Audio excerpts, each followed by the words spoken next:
जी बच्चों, इस चैप्टर के अगला टॉपिक है मुस्लिम साइंटिस्ट, वो वाले मुसलमान साइंसदान जिन्होंने बायोलॉजी की डेवलपमेंट में बड़ा कलीदी रोल, बड़ा अहम रोल प्ले किया है। इनमें इस किताब में हम 3 साइंसदानों का जिक्र करेंगे, जिसमें जाबिर बिन हयान शामिल हैं, अब्दुल मलिक अस्माई शामिल हैं उसमें, और अबू अली सीना। सबसे पहले हम बात करेंगे जाबिर बिन हयान।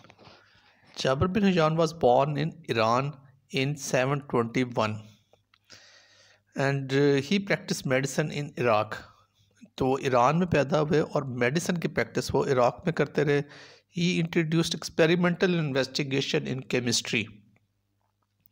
तो केमिस्ट्री में उनकी बहुत सी कंट्रीब्यूशन रही है, जिसमें सबसे जो बड़ी कंट्रीब्यूशन उनकी थी वो थी एक्सपेरिमेंटल इन्वेस्टिगेशन, यानी कि प्रैक्टिकल और एक्सपेरिमेंटल उन्होंने कॉन्सेप्ट्स जो है केमिस्ट्री में शुरू किए। थ्योरेटिकल के बजाय प्रैक्टिकली चीज़ों को करके देखा, एक्सपेरिमेंट करके देखे बहुत सारे, और उनके बहुत सारा काम है जो केमिस्ट्री में है। इसके अलावा बायोलॉजी में उनकी बहुत फेमस बुक्स थी, जिसमें प्लांट्स पे भी और एनिमल्स पे उनकी बुक्स हैं। उसकी जो उनकी बहुत फेमस बुक थी अल नबातात एंड अल हैवान। अल नबातात में पौधों के बारे में बहुत सारी उन्होंने बायोलॉजी डिस्कस की हुई है, और अल हैवान में एनिमल्स की बायोलॉजी और उनकी साख्त, फ़ाल, उनके डिफरेंट ऑर्गन्स पे बात की गई है। उसके बाद नेक्स्ट हैं Abdul Malik Asmai. He was born in 740 and he is considered the first Muslim scientist who studied animals in details. तो एनिमल्स पे उनकी स्टडीज़ बहुत इंपॉर्टेंट रही, बहुत फेमस रही हैं उनकी राइटिंग्स, जिसमें सबसे जो फेमस थी उनकी राइटिंग, उसमें उनकी कैमल पे थी अल अबील, हॉर्सेस पे अल खैल, और एनिमल्स पे अल वहूश, और इसके अलावा उन्होंने खल्क़ुल इंसान पर भी एक बुक लिखी हुई है जो बहुत फेमस रही है। इसके बाद हम बात करेंगे अबू अली सीना। He was born in 1980 and he is considered as a founder of modern medicine।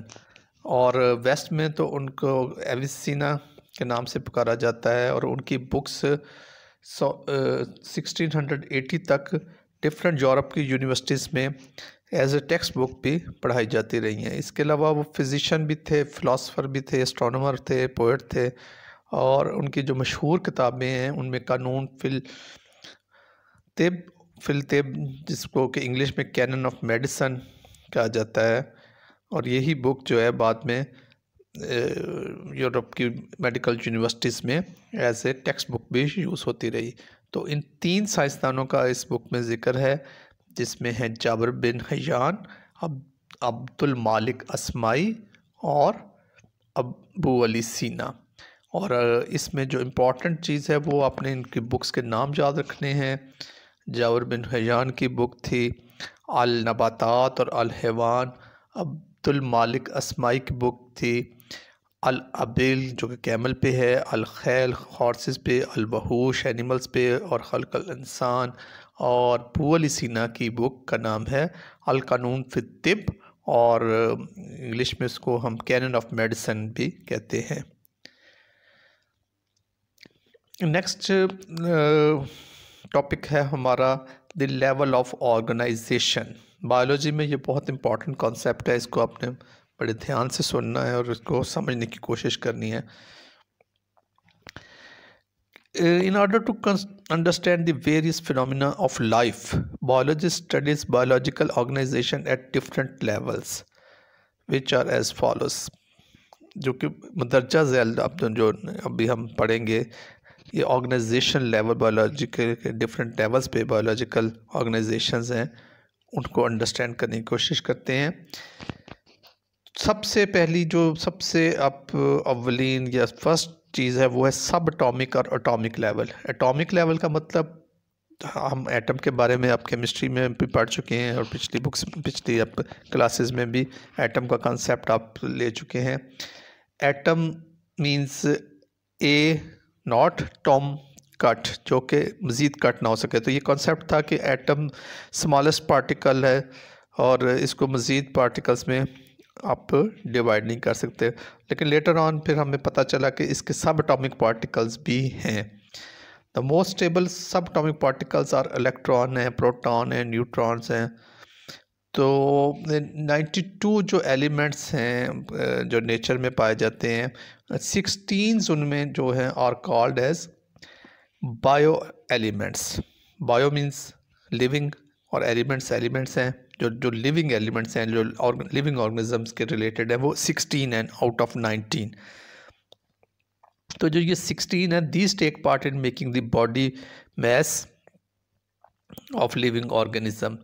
Out of these bio elements 6 जो हैं 6, जिसमें oxygen, carbon, hydrogen, nitrogen, calcium और फॉस्फेट हैं, that makes 99% of the total mass. यानी कि 92 elements में से 16 जो एलिमेंट्स हैं बायो एलिमेंट्स कहलाते हैं, और इन 16 में से 6 एलिमेंट्स जिसमें कि oxygen, carbon, hydrogen, nitrogen, calcium और फॉस्फेट शामिल हैं, वो 99% ऑफ बॉडी मास को फॉर्म कर रहे हैं। जो 16 में से 6 और जो रिमेनिंग 10 है, जिसमें कि है पोटाशियम है, सल्फ़र है, क्लोरीन है, सोडियम है, magnesium, ferric, copper, manganese, zinc और आयोडीन, ये collectively make 1% of the total मास। तो 99% मास जो है 6 एलिमेंट्स में है, और जो रिमेनिंग 10% जो हैं आउट ऑफ 16, वो 1% आपके ऑर्गेनाइजेशन बॉडी की जो है फॉर्मेशन उसमें इस्तेमाल होते हैं, जो टोटल मास है बॉडी का उसमें। ठीक है, अब हम नेक्स्ट जाते हैं। ये पिक्चर देखें, इसमें आप ये देखें, ये percentage of composition by mass of bio elements in the protoplasm of living organism. एक जो प्रोटोप्लाज्म होता है उसमें अगर आप परसेंटेज के हिसाब से देखें कि बायो एलिमेंट्स कौन से परसेंटेज में है, तो ऑक्सीजन इसमें सबसे ज़्यादा है 65%, कार्बन 18%, हाइड्रोजन 10%, नाइट्रोजन है 3%, कैल्शियम 2% और फास्फोरस है 1% और अदर्स हैं 1%। तो ये आप पिक्चर आपको शो कर रही है कि प्रोटोप्लाज्म जो कि बिल्डिंग ब्लॉक है, एक यूनिट है लिविंग ऑर्गेनिज्म का, उसके अंदर डिफरेंट बायो एलिमेंट्स की क्या परसेंटेज है। तो 6 आउट ऑफ 16 एलिमेंट्स, 6 एलिमेंट्स जो हैं वो 99% आपका फॉर्म करते हैं बायोमास, और रिमेनिंग जो हैं 10 वो 1% ऑफ ऑर्गेनिजम्स का जो है मास उसको फॉर्म कर रहे हैं।